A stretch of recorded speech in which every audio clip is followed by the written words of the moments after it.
Hello friends, Ayyanar துணை என்ற எபிசோடில் என்ன நடக்கலாம் அப்படிங்கிறத பற்றி பார்க்கலாம். இன்றைக்கான எபிசோட் எமோஷனலான அதிரடியான எபிசோட் அப்படின்னு சொல்லலாம். சேரன்கிட்ட எல்லாரும் கோபமாக பேசுனதுனால சேரன் இப்படியெல்லாம் நடக்கும்னு நான் நினைக்கவே இல்லைன்னு சொல்லி ரொம்ப எமோஷனலாக பேசுகிறாங்க. இருந்தாலும் எல்லாருமே கோபமாக இருக்காங்க. சேரன் யாருமே பேசலைங்கிறதுனால ரொம்பவுமே கவலைப்பட்டு அங்கே அனீஸ் வீட்டு இருக்காங்கள, சந்தா வீடு இருக்குல்ல, அவங்க வீட்டுக்கு போயிடுறாங்க.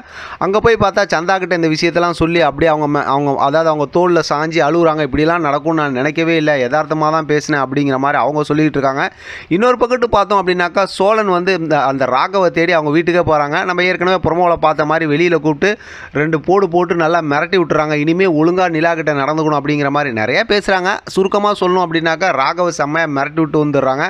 அடுத்து இவங்க வீட்டில் பார்த்தோம் அப்படின்னாக்கா வந்ததுக்கப்புறம் அப்பையிலேருந்து சேரன் அப்படியே தான் பார்த்துட்டு இருக்காங்க. நிலா கதவை மூடிட்டு வீட்டுக்குள்ளார தான் இருக்கிறாங்க. இப்போ ஒரு கட்டத்தில் பல்லவனுக்கு மனசு கேட்காம போய் கதவை தட்டி இது கேட்குறாங்க. இப்போ நிலா ரொம்ப கோபமாக தான் பேசுகிறாங்க. அதனால் பல்லவனும் அப்படியே பார்த்தா ரொம்ப அப்செட் ஆகிடுறாங்க. வெளியில் அப்படியே ரொம்ப கவலையாக உட்காந்துருக்காங்க. அந்த நேரத்தில் பார்த்தா பல்லவனுக்கு அந்த காயத்ரி இருக்காங்களா, காயமா, அவங்க ஃபோன் பண்ணுறாங்க. அப்புறம் அவங்க வீடியோ காலில் பேசி அவங்களுக்குள்ளார ஒரு மாதிரி அப்படியே சமாதானம் ஆகிடுறாங்கன்னு வச்சுக்கலாம். இங்கே பார்த்தா பாண்டிக்கு வானதி ஃபோன் பண்ணுறாங்க. அதனால் அவரும் ஃபோன் எடுத்துகிட்டு அப்படியே அந்த பக்கத்து அவங்களும் போயிடுறாங்க. இந்த பக்கத்து பார்த்தோம் அப்படின்னாக்கா கொஞ்சம் நேரம் சோழன் இருந்துட்டு இப்போ நிலாவோட ரூம் கதவை தட்டுறாங்க. தண்ணி எடுத்துகிட்டு போகிறாங்க. நிலா ரூம்குள்ளார கூப்பிட்றாங்க. இப்போ பார்த்தோன்னா ரூம்குள்ளார போனதுக்கப்புறம் நிலா அவங்கள்ட்ட பேசும்போது இந்த மாதிரி ராகவ் பண்ண தப்பு அப்படி இப்படின்னு சொல்கிறாங்க. இப்போ தான் சோழன் சொல்கிறாரு, நான் ராகவை நல்லா கவனிச்சு விட்டேன் அப்படிங்கிற மாதிரி சொல்கிறாங்க.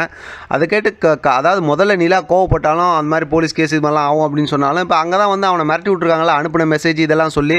அதனால் அவனால் எதுவும் சொல்ல முடியாது. நீங்கள் வேணால் ஆஃபீஸ்க்கு போங்க பாருங்கள், அவனுக்கெல்லாம் அடிபட்டிருக்கும், ஆனால் எதையுமே சொல்லாமல் அப்படியே அமைதியாக தான் இருப்பான் பாருங்கள் நீங்கள் வேணால் அப்படிங்கிற மாதிரி சொல்கிறாங்க. அதை கேட்டு நிலாவுக்கு ரொம்ப சந்தோஷம். நல்லா அவனுக்கு வேணும், அவன் அந்த மாதிரிலாம் பேசியிருக்க கூடாதுன்னு சொல்கிறாங்க. இப்போ ஒரு வழியாக அவங்களும் சமாதானம் ஆயிடுறாங்க.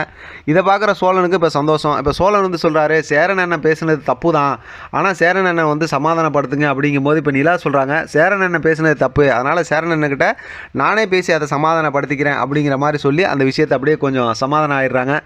மொத்தத்தில் கதை ரொம்ப சூப்பராக இன்ட்ரெஸ்டிங்காக தான் போச்சு. ஆனால் இன்றைக்கான எபிசோடில் டக்குன்னு அந்த கதையை முடிச்சுட்டாங்க. இதுக்கப்புறம் அங்கே நிலா ஆஃபீஸில் ஒர்க் பண்ணுற இடத்துல ராகவ் எதுவும் டிஸ்டர்ப் பண்ண மாட்டார் அப்படிங்கிறது இன்றைக்கான கதையை பார்க்கும்போது நமக்கு நல்லாவே தெரிஞ்சு போச்சு. பார்க்கலாம் அடுத்து எப்படி இன்ட்ரெஸ்டிங்காக ஸ்டோரி கொண்டு போகிறாங்க அப்படிங்கிறது. தொடர்ந்து பேசலாம், ஆதரவு கொடுங்க. இதை பற்றின உங்களோட கருத்து கமெண்ட் பாக்ஸில் தெரியப்படுத்துங்க. தொடர்ந்து ஆதரவு கொடுங்க. தேங்க்யூ ஃப்ரெண்ட், தேங்க்ஸ் ஃபார் வாட்சிங்.